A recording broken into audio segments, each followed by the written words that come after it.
Assalamu Alaikum. Walaikum Assalam, Baba. I was waiting for you. What were you doing, my son? I was just doing my homework, Baba. And have finished it yet? Almost, Baba. Just one more line to write. All right. Finish your homework and inshallah I will tell you the story of another prophet tonight. Story of another prophet? Thank you so much, Baba. Just give me a minute and I'll finish writing this quickly. I finished my homework, Baba. Can you please tell me the story now? MashaAllah, that was quick. So excited, huh?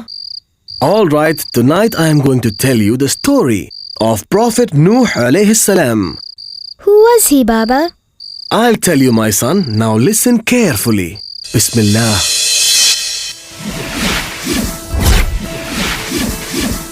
The story of Prophet Nuh alayhi salam.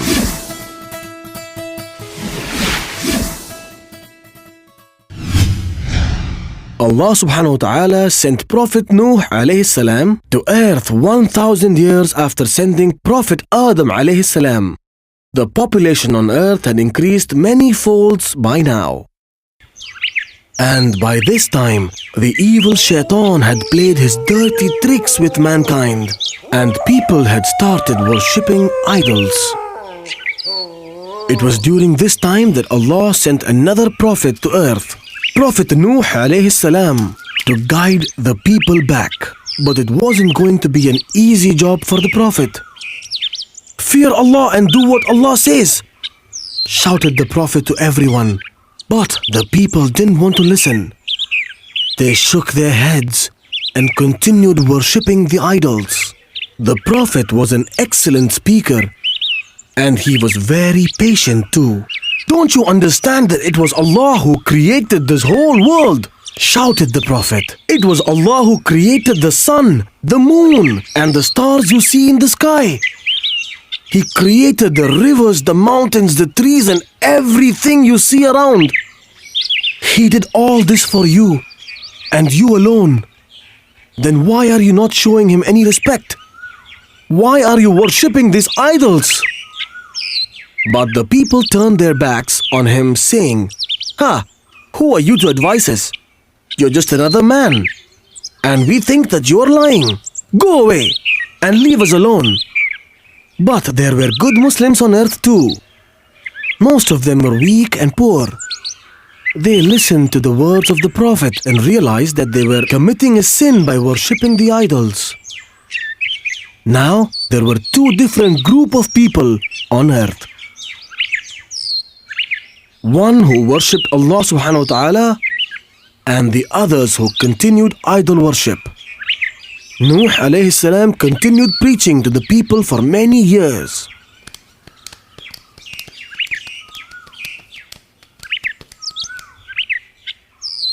The idol worshippers soon became tired of the Prophet.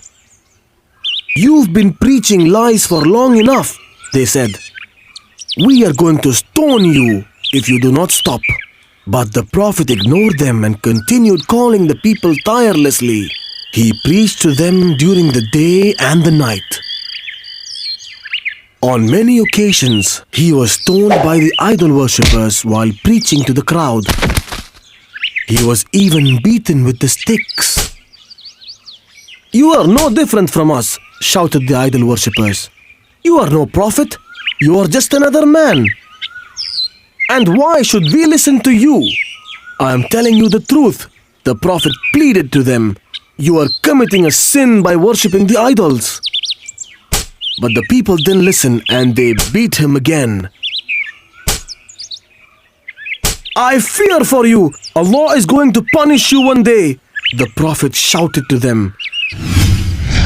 But the people had no shame and they said, he is a fool. Don't listen to him.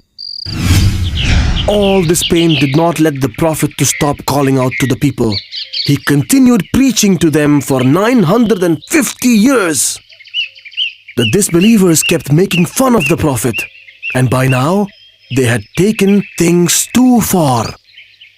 Nuh alayhi salam was disappointed by now, whereas the number of disbelievers kept growing and growing. One night, when the Prophet was offering his prayers, Allah spoke to him. "Don't be sad, Nuh," God said to the Prophet. "You have done what you were asked to. I am going to punish all the people on earth for their wrongdoings. Everyone on earth is going to die, except the Muslims and the animals," said Allah subhanahu wa ta'ala. As the first step, God then asked the Prophet to plant many trees. Nuh alayhi salam didn't understand the reason behind this, but he listened to Allah and started planting trees as he was told. He also asked the good Muslims who listened to him to do the same. They did this for more than 100 years. After many years, Allah spoke to the Prophet again. This time, He asked the Prophet to start building a ship. It has to be a huge ship that can accommodate a pair of every animal on this earth, said Allah. The Prophet was confused. He didn't know how to build a ship, and no one had ever made a ship before. In spite of this, the Prophet started making the ship with the help of the Malaks. First, they made plans for building the ship. No one knows the exact size of the ship. Some say it had a length of 600 feet, and others say it had a length of 2,400 feet. Whatever it was, the ship was sure going to be a gigantic one. "We will help you to build the ship," said his children and the Muslims, and they joined the Prophet. First, the Prophet had to choose a place for building the ship. He chose the mountains far, far away from the city. The Prophet collected the tools and set out to build the ship. They started cutting down the trees for wood. Yes, it was the same trees he had planted more than 100 years back. Then they started building the ship as per the plan. The men worked very hard, day and night, to build the ship. When the disbelievers saw the Prophet building a ship on the top of a mountain, they started making fun of him. "Ha! You are such an old fool," they said. "Why would you possibly need a ship so huge?" The others said, "And how are you going to take it to the sea?" "You would come to know very soon," replied the Prophet.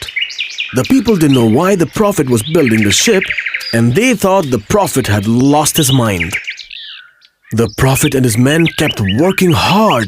After many months, the ship was finally ready. They then thanked Allah for helping them to finish the ship. The time for the flood was nearing day by day. One night, Allah told the Prophet that He will start flooding the earth the day when the Prophet sees water coming out of the stove in his house. You see, this huge ship built by the Prophet had 3 different sections. What were the different sections for, Baba? They were for 3 different types of animals, Amir. The first one was for birds. The second part of the structure was for humans. And the third part was for the animals. MashaAllah. That was brilliant. Yes, my son. And while the day of the flood got nearer, animals and the birds started arriving one by one. They were arriving in pairs, one male and a female. There were elephants, giraffes, lions, rabbits, parrots, and soon the ship was filled with all the variety of animals and birds from the earth. And one day, like God had told the Prophet, water suddenly started coming out of his stove in his kitchen.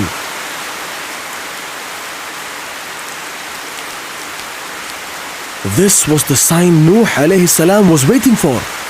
He knew that the time of the flood had arrived. When he went out, he saw that it had started raining too. Without wasting any time, he ran out and called all the good Muslims who had helped him to build the ship. He asked all of them to board the ship immediately. The disbelievers didn't understand what was going on.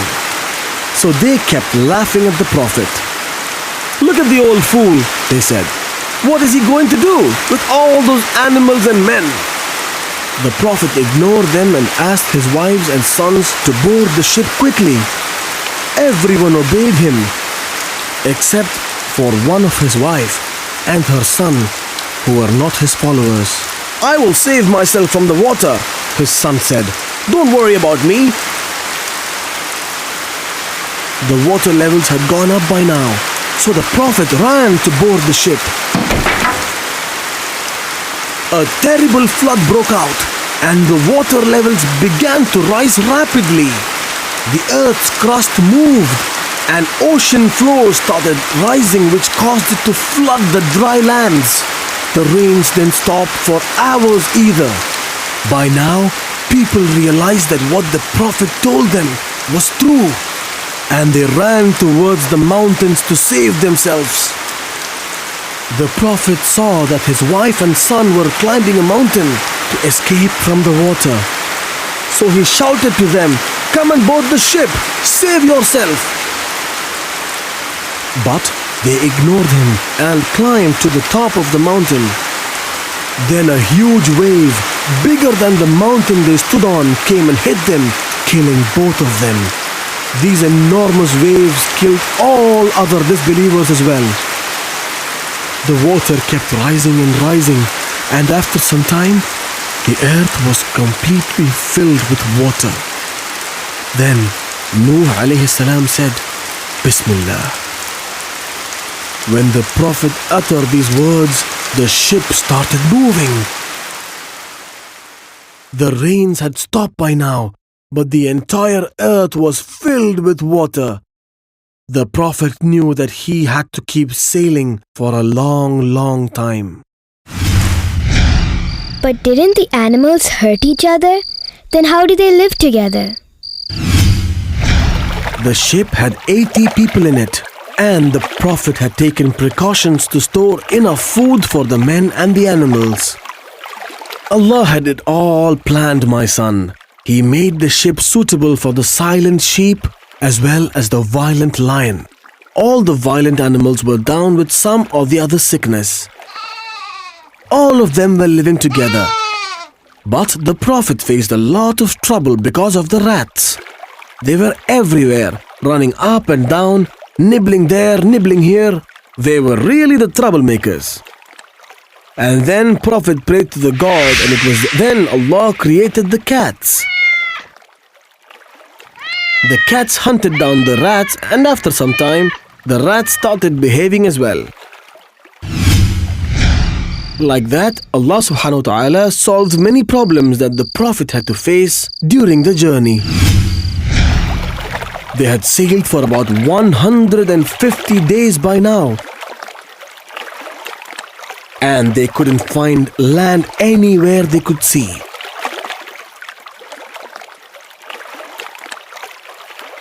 The Prophet and the men waited and waited for many days. The Prophet then decided to send a crow to see if it could find land anywhere, but the crow didn't return at all. Then the Prophet sent a dove in search of land. The dove flew away, and after a few days, returned with a branch of olive tree in its beaks. The Prophet and his family were really happy, as they knew that they were close to the land. The ship sailed further for some time, and finally reached on the top of the Judi mountain. The Prophet said, "Bismillah," and the ship stopped moving. After traveling for more than 150 days, their journey had finally come to an end. The Prophet released all the animals, birds and insects first into the land. They went out and populated the earth back again.